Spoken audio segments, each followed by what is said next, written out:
Have you noticed how modern big websites don't just show blank screen whilst loading? Instead, they use a smooth skeleton effect that makes the experience feel seamless. In this video, I'm going to show you how to add this cool effect to your Next.js project using Tailwind CSS. Let's get started. I've created a new Next.js project.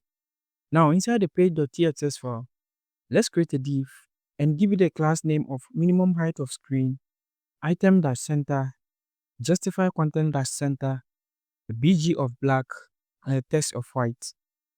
Within this div, I will create a div with a class name equal to max width-lg, w-full, a padding of 6, and rounded-lg, a BG of gray 900, and a shadow of lg.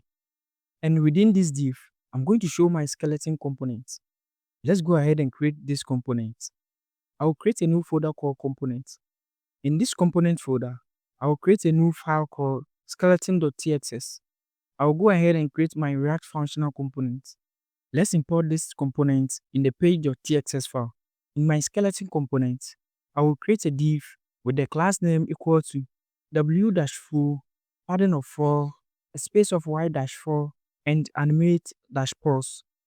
Within this div, I will create a self-closing div. This div represents this first skeleton. I will give it a class name equal to a height of 6 and a width of 1/3. I will also give it a BG gradient to write from gray 700 via gray 600 to gray 700 with rounded-full.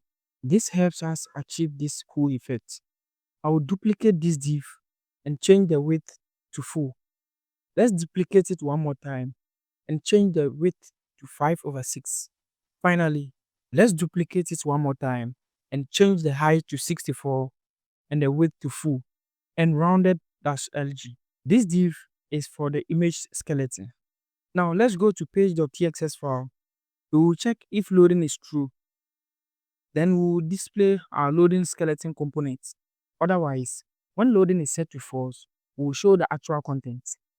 I will create a new div with a class name equal to w-full, padding-4, a space of y-4. Within this div, I will create an h1 with a class name equals text.xl and font-bold. In here, I will say welcome to the future. Below this h1, I will create a p tag with a class name equals to text-grade-400 and margin top-2. In here, I will say this is how to implement a modern loading skeleton using NextJS and Tailwind CSS. Below this p tag, I will create a div with a class name equals to w-full, a height of 64, relative, a BG gray-700, rounded-lg, and overflow of hidden. And within this div, I'm going to show a Next.js image component, and I will drag and drop my image in a public folder.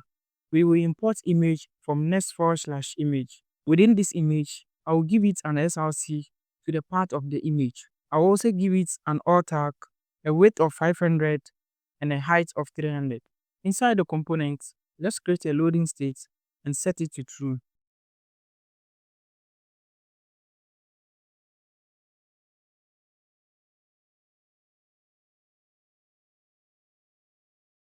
We will use the useEffect hook to create a fake loading delay of 3 seconds.